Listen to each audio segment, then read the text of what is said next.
नमस्कार, आप देखें एनबी न्यूज और मैं हूं आपके साथ प्रियव्रत दीक्षित। स्वागत है आपका उत्तराखंड के इस खास बुलेटिन। तो सीएम पुष्कर सिंह धामी ने कहा कि जब से मुख्य सेवक के रूप में जनता की सेवा करने का मौका मिला है तब से हमारी सरकार अलग अलग क्षेत्रों में विकास कार्य कर रही है। और उन्होंने कहा कि युवाओं को रोजगार से जोड़ने के लिए कई विभागों में रिक्त चल रहे 24,000 पदों पर भर्ती प्रक्रिया शुरू हो गई है।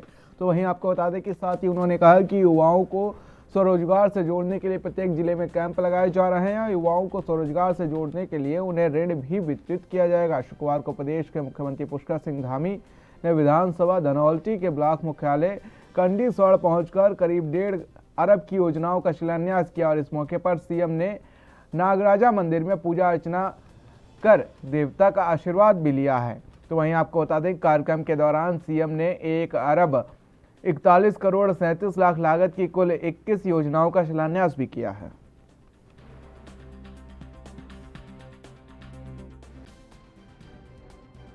आज लगभग 141 करोड़ रुपए की योजनाओं का यहां पर लोकार्पण और शिलान्यास हुआ है। हमारा प्रयास है कि विकास समाज के अंतिम छोर तक खड़े हुए व्यक्ति तक पहुंचे। उसके लिए हम लगातार काम कर रहे हैं। लगातार तो वहीं उत्तराखंड सरकार की ओर से छात्राओं के लिए मुफ्त बस सेवा प्रदान की गई है। मुख्यमंत्री पुष्कर सिंह धामी ने आज देहरादून में बसों को हरी झंडी दिखाकर रवाना किया है। और इस मौके पर सीएम धामी ने कहा कि हमारी छात्राएं और हमारे नौनिहाल हमारे लिए बहुत महत्वपूर्ण है। उनकी पढ़ाई सुगम होनी चाहिए, इसलिए हमने उनके लिए ये व्यवस्था की है।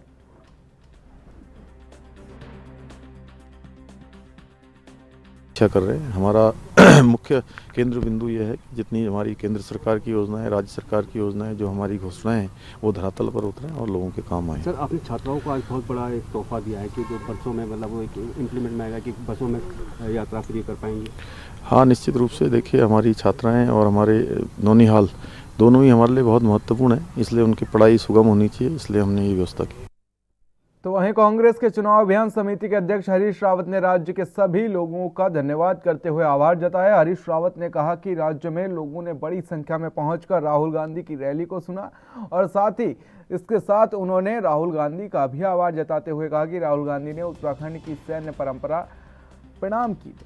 तो वहीं इसके साथ ही रावत ने कहा कि कांग्रेस बीजेपी सरकार के कुशासन को लेकर भाजपाई ढोल की पोल खोल अभियान शुरू करेगी और इस कार्यक्रम का आगाज 19 दिसंबर से कुमाऊं के पिथौरागढ़ से शुरू किया जाएगा।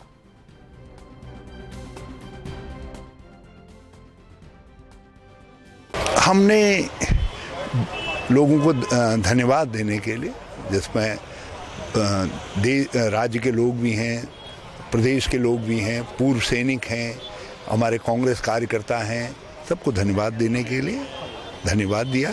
और हमने राहुल जी को भी धन्यवाद दिया कि वो आए, उन्होंने हमारी सैन्य परंपरा को प्रणाम किया। 2 कार्यक्रम हमने लॉन्च किए हैं। एक भाजपाई ढोल की पोल खोल, जो भाजपा के कुशासन में 2017 से लेकर के अभी तक जनता त्रस्त रही है। जो भ्रष्टाचार हुआ है, जहाँ इन्होंने हमारे तंत्र को बिल्कुल फेल कर दिया है और मनमानियाँ की हैं, उन सबको उजागर करेंगे। 19 तारीख को मैं पिथौरागढ़ से इस अभियान को शुरू करूँगा और इस अभियान में सभी कांग्रेस के लोग जुड़ेंगे। दूसरा, हमने वीर ग्राम परिक्रमा यात्रा प्रारंभ कर रहे हैं और ये यात्रा 2 जगहों से प्रारंभ होने जा रही है। शुरुआत होगी एक जनरल बिपिन रावत जी के गांव से, वहाँ अध्यक्ष जी और सुरेंद्र सिंह नेगी जी की अगुवाई में और मनोज तिवारी जी और उनकी अगुवाई में हमारे उज्ज्वल जी की अगुवाई में जनरल BC जोशी, जो प्रथम उत्तराखंडी जो है सैन्य प्रमुख थे, उनके गांव से होंगे। और ये सभी जहाँ हमारे शहीदों के गांव हैं, जहाँ जो राज्य आंदोलन के शहीदों के गांव हैं, स्वतंत्रता संग्राम के शहीदों के गांव हैं और दूसरे लोग जो उसमें वो हुए हैं उनके गांव हैं, उन सब जगह। तो वहीं दिल्ली के उप मुख्यमंत्री मनीष सिसोदिया अल्मोड़ा पहुंचे हैं, जहां उन्होंने जनसभा को संबोधित करते हुए कहा कि आम आदमी पार्टी की सरकार आने पर दिल्ली मॉडल को उत्तराखंड में लागू करेगी। और उन्होंने कहा कि मौजूदा सरकार ने अभी तक प्रदेश की जनता को झूठे वादे कर गुमराह किया है। आम आदमी पार्टी जो कहती है वो करती है। सिसोदिया ने कहा कि जनता बीजेपी और कांग्रेस से परेशान हो गई है और आम आदमी पार्टी को प्रदेश में तीसरे विकल्प के रूप में चाहने लगी है। उन्होंने दिल्ली की तरह बिजली मुफ्त देने और सरकारी स्कूलों को उन्नत करने के वादा किया है, साथ ही जिससे प्रदेश के बाहर से भी छात्र यहां शिक्षा हेतु आएंगे। उन्होंने कहा कि जनता से आह्वान किया है कि मौका आम आदमी पार्टी को जरूर दें। कि आप लोग जब कह रहे थे देर हो जाएगी, लेकिन इस वक्त थोड़ा सा जनता भी बहुत देर से इंतजार कर रही थी। मैं यहाँ उत्तराखंड में आया हूँ और उत्तराखंड की जनता से अपील करने आया हूँ कि एक बार आम आदमी पार्टी को, अरविंद केजरीवाल जी की राजनीति को भी मौका देके देखिए। आपने कांग्रेस को मौका दिया, धोखा खाया, बीजेपी को मौका दिया, धोखा खाया, फिर कांग्रेस को मौका दिया, फिर बीजेपी को मौका दिया, हर बार धोखा खाया। ये धोखा देती रहेंगी पार्टियाँ, ना स्कूलों के लिए कुछ करेंगी, ना अस्पतालों के लिए कुछ करेंगी, ना रोजगार के लिए कुछ करेंगी, ना डेवलपमेंट के लिए कुछ करेंगी, ना महिलाओं के लिए कुछ करेंगी, ना बुजुर्गों के लिए कुछ करेंगी। ये धोखा देती रहेंगी। आप आम आदमी पार्टी को मौका देके देखिए, आप हमेशा के लिए बीजेपी और कांग्रेस को भूल जाएंगे। रेस्पॉन्स बहुत शानदार मिल रहा है, अंडर करंट बहुत ज़बरदस्त है। जैसे 2013 में एक नई पार्टी ने आके दिल्ली की राजनीति में तहलका मचाया था, इस बार आम आदमी पार्टी की सरकार उत्तराखंड में उसी तरह से बनने वाली है। केजरीवाल जी बोल रहे कि कांग्रेस कचरा है, लेकिन उसके बाद भी उत्तराखंड में कांग्रेस के लोग आप में नहीं, हर पार्टी में कुछ बहुत अच्छे लोग भी होते हैं, कचरे को नहीं लेंगे। और फिलहाल यहाँ वक्त एक छोटे से ब्रेक के बाद भी खबरों का सिलसिला लगातार जारी है।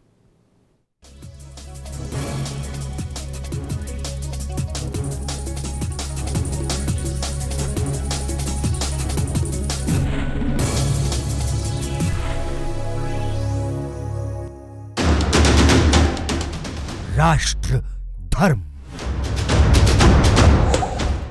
रात 8 बजे सिर्फ ANB न्यूज पर। परत आया ओ घर नूं, अखां नूं सुकून आया है। मिट्टी दी जंग जित के मिट्टी दा खून आया है।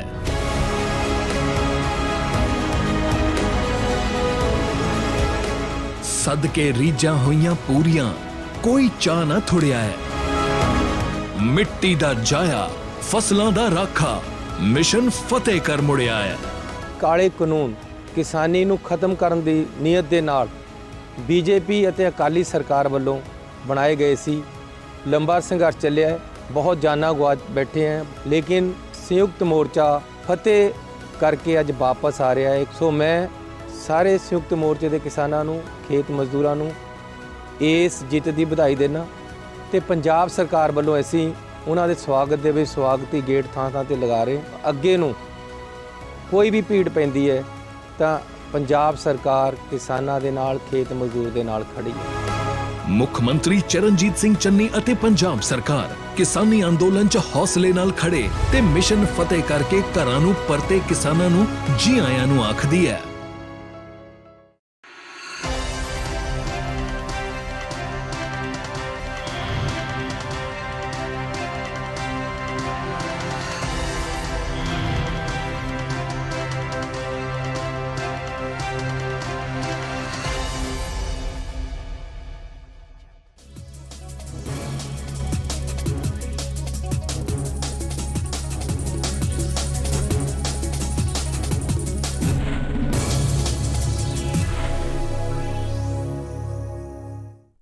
तो ब्रेक के बाद अपने उत्तराखंड में आप सभी का स्वागत है। रुक कर लेते हैं खबरों की ओर, जहां पर बीजेपी अध्यक्ष मदन कौशिक ने देहरादून घंटाघर से गढ़वाल क्षेत्र के लिए 70 LED रथों को हरी झंडी दिखाई है और इस मौके पर मदन कौशिक ने पूजा अर्चना के बाद इन रथों को हरी झंडी दिखाई है। तो वहीं बताया कि इन LED रथों के जरिए पूरे प्रदेश में पार्टी अपनी सरकार की उपलब्धियों को लेकर जनता के बीच जाएगी और इसके अलावा पार्टी द्वारा संकल्प पत्र के लिए भी मत पेटियां लगाकर लोगों के सुझाव एकत्रित किए जाएंगे।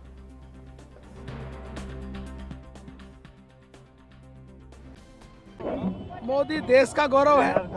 मोदी दुनिया के सबसे लोकप्रिय नेता हैं। मोदी देश के प्रधानमंत्री हैं। मोदी भारतीय जनता पार्टी के वरिष्ठ नेता हैं। मोदी जी के नेतृत्व में उत्तराखंड में 1 लाख करोड़ से ज़्यादा के काम चल रहे हैं। ऐसे लोकप्रिय, दुनिया के सबसे लोकप्रिय देश के प्रधानमंत्री जिस पार्टी के पास हों तो निश्चित रूप से वो पार्टी गौरव से आच्छादित, आनंदित होना स्वाभाविक है। हम भी आनंदित हैं और निश्चित रूप से आज ये जो एलईडी रथ हैं ये 70 विधानसभाओं में जाएंगे और आज हमने गढ़वाल क्षेत्र के 41 रथों को यहाँ तो विजय संकल्प यात्रा के रथ की पूजा अर्चना कर धर्मनगरी हरिद्वार की हर की पौड़ी से किया गया उसे रवाना। तो वहीं 3 दिन तक चलने वाली यह संकल्प यात्रा जिसका शुभारंभ हरिद्वार की हर की पौड़ी से किया गया है, इसी को लेकर संवाददाता केशव चौहान ने बीजेपी विधायक सुरेश राठौर से खास बातचीत की है। उत्तराखंड में 2022 आगामी विधानसभा चुनाव को लेकर भारतीय जनता पार्टी ने पूरी तैयारी कर ली है। इसी क्रम में आज भारतीय जनता पार्टी ने एक विजय संकल्प यात्रा हरिद्वार से शुरू हुई है जो 3 दिन तक चलेगी और इसका क्या उद्देश्य है, पब्लिक के बीच कैसे पहुंचेगी, किन किन चीज़ों को लेके अपनी मौजूदगी जो है जताएगी और इस विजय संकल्प यात्रा की पूजा अर्चना करके यहाँ से शुरू की गई है। इसी क्रम में हमारे साथ ज्वालापुर विधानसभा के विधायक सुरेश राठौर हमारे साथ जुड़े हैं, उनसे जानते हैं विजय संकल्प के बारे में क्या है। देखिए, विजय संकल्प यात्रा का शुभारंभ माननीय जगत प्रकाश नड्डा जी जो हमारे राष्ट्रीय अध्यक्ष हैं वो कल उसका शुभारंभ करेंगे और लोगों में कार्यकर्ताओं में उत्साह है, जोश है। माननीय अपने मदन कौशिक जी के नेतृत्व में आज हमने गंगा पूजन किया है और कल से ये अलग अलग क्षेत्रों में जाकर लगभग 3 दिन का प्रवास हमारी जनपद हरिद्वार में रहने वाला है, गढ़वाल में अलग प्रवास है और कुमाऊं में अलग प्रवास है। ये विजय संकल्प यात्रा इस बात का संकेत है कि हमने जो अपना एजेंडा दिया था उस एजेंडे को पूरा करने के बाद उससे आगे बढ़ गए हैं। माननीय पुष्कर सिंह धामी के नेतृत्व में, माननीय नरेंद्र मोदी के नेतृत्व में जो हमने काम किए थे उन कामों को पूरा करने के साथ साथ हमने विकास के लिए नए आयाम रचे हैं, उसका हम संदेश पूरे क्षेत्र में देंगे। ये विजय संकल्प यात्रा हमारी। तो ये थे हमारे साथ ज्वालापुर विधायक सुरेश राठौर। मैं केशव चौहान, ANB न्यूज़ हरिद्वार। तो बीजेपी का गढ़ कही जाने वाली कैंट विधानसभा सीट में हर कोई जीत का दम भर रहा है। गौरतलब है कि कैंट विधानसभा से 8 बार विधायक रहे हरवंश कपूर के बीते दिनों निधन हो गया था, जिसके बाद इस सीट पर हर कोई अपनी नजर बनाए हुए हैं। हालांकि अभी तक कैंट विधानसभा सीट को लेकर बीजेपी कांग्रेस ने अपने प्रत्याशियों के नाम साफ नहीं किए हैं, लेकिन सूत्रों के मुताबिक हरवंश कपूर के निधन के बाद से बीजेपी उनके बेटे अमित कपूर को टिकट दे सकती है। तो वहीं कांग्रेस से भी कई लोग इस सीट पर अपनी टिकटिकी बनाए हुए हैं। बहरहाल कैंट विधानसभा से 2022 की तैयारी कर रहे पूर्व राज्य मंत्री के बेटे वैभव बालिया ने कांग्रेस के चुनाव निशान पर इस सीट को जीतने का पूरा दावा किया है। बीजेपी का गढ़ कहा जाने वाला कैंट विधानसभा, जहां से हरवंश कपूर पिछले 40 साल से विधायक रहे हैं और विधायकी चुन करके वो विधानसभा पहुंचे हैं। अब उनके निधन के बाद लगातार इस सीट पर हर किसी की नज़र है।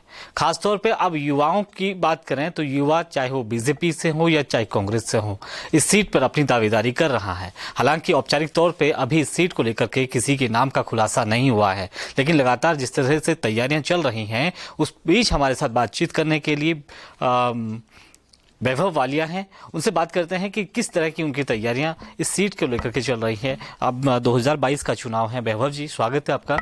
Thank you.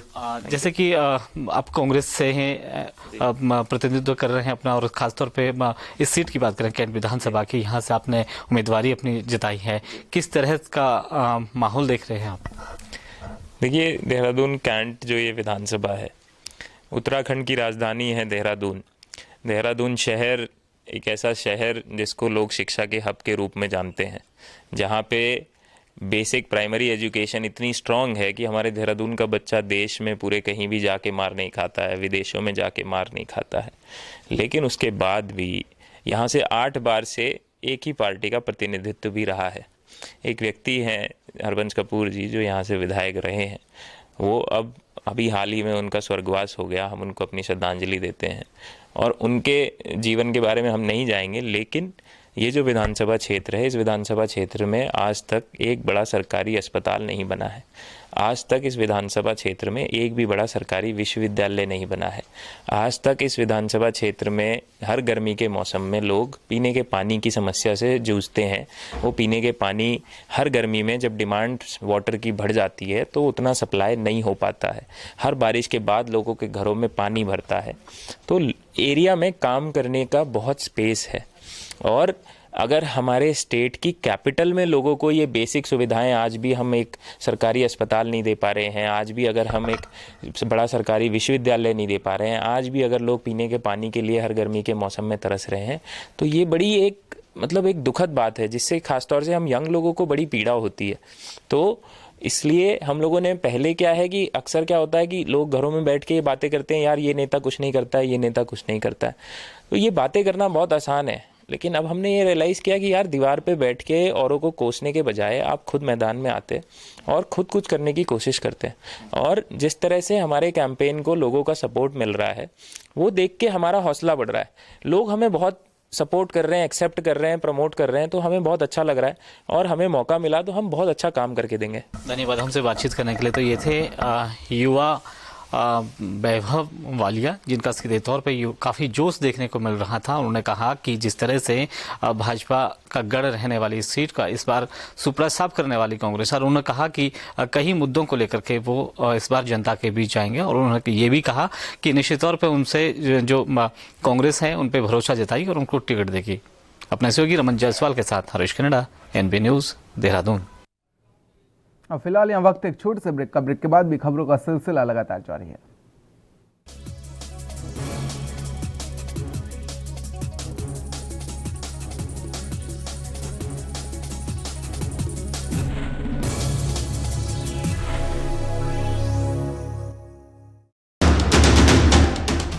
राष्ट्र धर्म,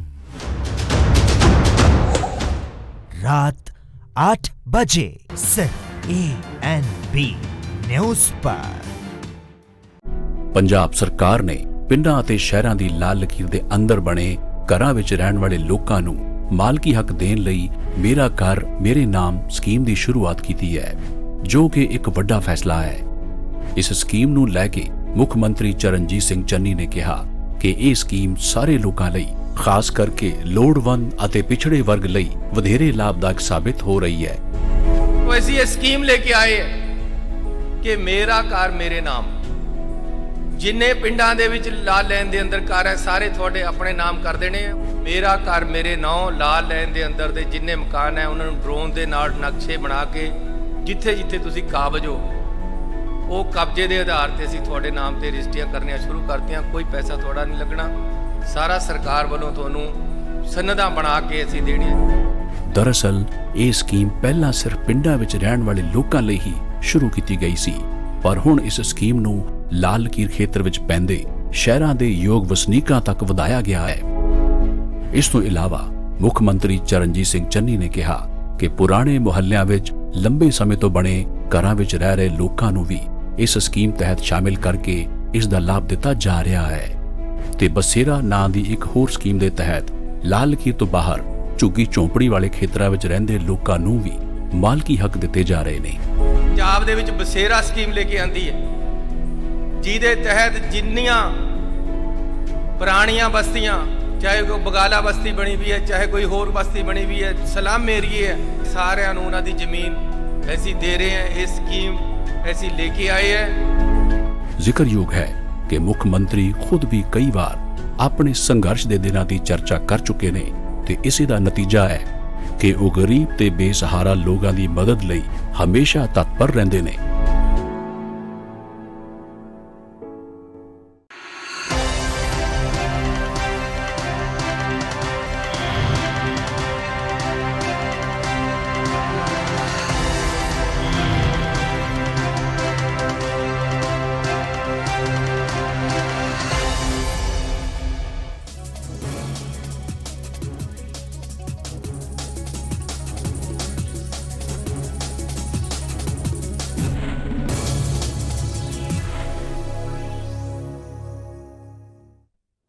तो ब्रेक के बाद आप उत्तराखंड में आप सभी का स्वागत है। तो उत्तराखंड में आम आदमी पार्टी के मुख्यमंत्री पद के उम्मीदवार कर्नल अजय कोठियाल ने मुख्यमंत्री पुष्कर सिंह धामी की घोषणाओं पर खुलासा करते हुए कहा कि बीजेपी ने 3 मुख्यमंत्री बदलने का जो काम किया था उसका लाभ भी प्रदेश को नहीं मिला है। आम आदमी पार्टी के नेता ने कहा कि RTI में खुलासा हुआ है और साफ हो चुका है कि मुख्यमंत्री धामी सिर्फ घोषणावीर बनकर रह गए हैं। आम आदमी पार्टी के नेता ने कहा कि RTI में हुए खुलासे से साफ हुआ है कि अब तक कार्यकाल में CM धामी 10 1090 घोषणाएं कर चुके हैं, यानी कि 1090 घोषणाएं कर चुके हैं, जिसमें से 163 पर जियो जारी हो चुका है। तो वहीं ऐसे में प्रदेश की जनता को जो इस डायनेमिक सीएम से उम्मीद थी वो भी हवाई ही साबित हो पाई है। उसका गवर्नेंस काम करने का तरीका 2017 में ये सरकार पूर्ण बहुमत से उत्तराखंड में आई और इसने अपना गवर्नेंस का मॉडल किस प्रकार से दिखाया।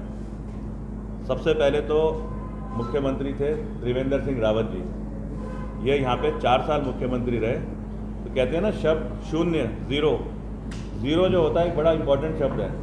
अगर फिगर 1 के साथ में 0 लगो तो वो 10 हो जाता है, अगर 2 0 लगाओ तो 100 हो जाता है। लेकिन अगर लिखा हो कि काम तुमने कितने करे और उसके आगे लिखा हो 0, तो बड़ा अजीब सा ही एक इंडिकेशन देता है। तो पहले मुख्यमंत्री जी की तो परिभाषा बन गई कि 0 वर्ग मुख्यमंत्री।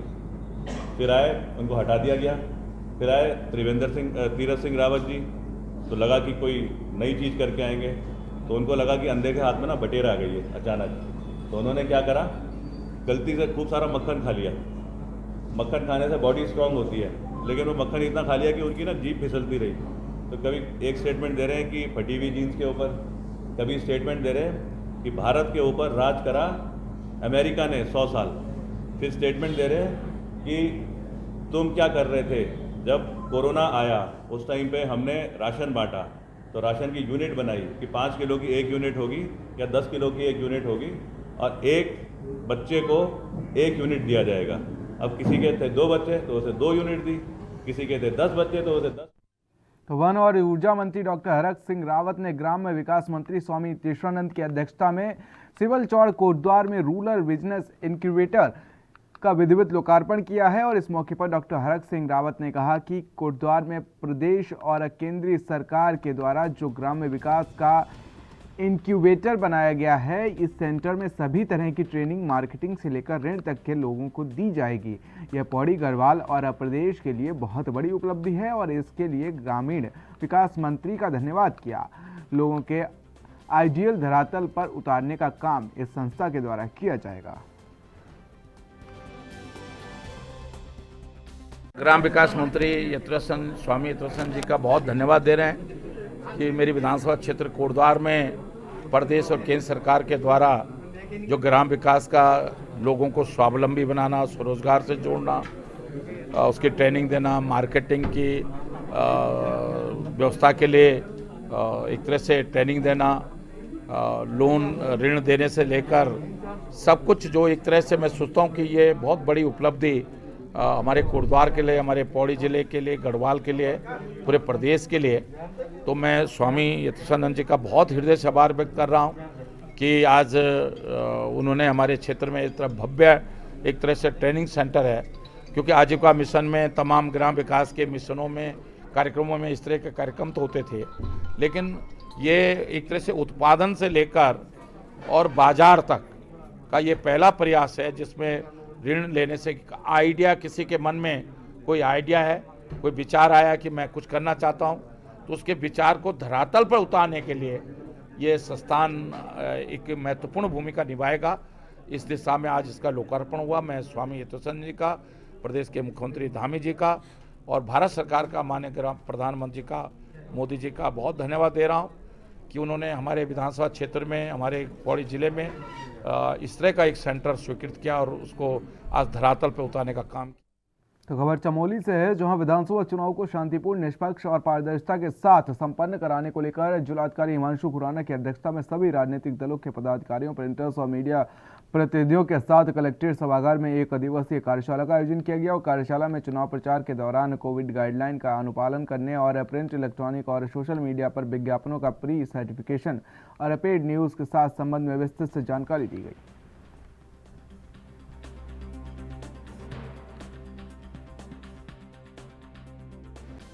वर्कशॉप का ऑर्गेनाइज हमने कराया है। फर्स्ट ऑफ ऑल जो हमारे निर्वाचन आयोग की गाइडलाइन है कि कोविड-19 को देखते हुए प्रचार प्रसार की गाइडलाइंस में क्या चेंज हुआ है, उसमें हम राजनीतिक दलों के प्रतिनिधि और हम मीडिया बंधुओं को हमने अवगत कराया है कि किस तरह से प्रचार प्रसार उसमें किया जाना है, क्या गाइडलाइंस हैं और किन चीज़ों का आचार संहिता में सम्मिलित किया गया है ताकि प्रचार प्रसार जो है कोविड-19 की गाइडलाइंस के अनुसार ही किया जाए। दूसरा जो हमारा मीडिया सर्टिफिकेशन और पेड न्यूज़ है, तो उसके क्रम में हमने एक वृहद रूप से जानकारी देने का प्रयास किया है कि तो बहुत मीडिया कर्मियों और राजनीतिक दलों के प्रतिनिधियों को कि जो एमसीएमसी की गाइडलाइंस हैं प्री सर्टिफिकेशन से रिलेटेड और पेड न्यूज़ में क्या प्राविधान है निर्वाचन आयोग के और जो आईपीसी और अन्य धाराओं में है, ताकि उसका अनुपालन सुनिश्चित किया जाए और कार्रवाई अगर की जरूरत पड़ती है तो बाद में कार्रवाई सुनिश्चित की जाए। तो आप उत्तराखंड में मेरे साथ इतना ही। देश और दुनिया की अहम खबरों के लिए बने रहिए एनबी न्यूज़ के साथ। नमस्कार।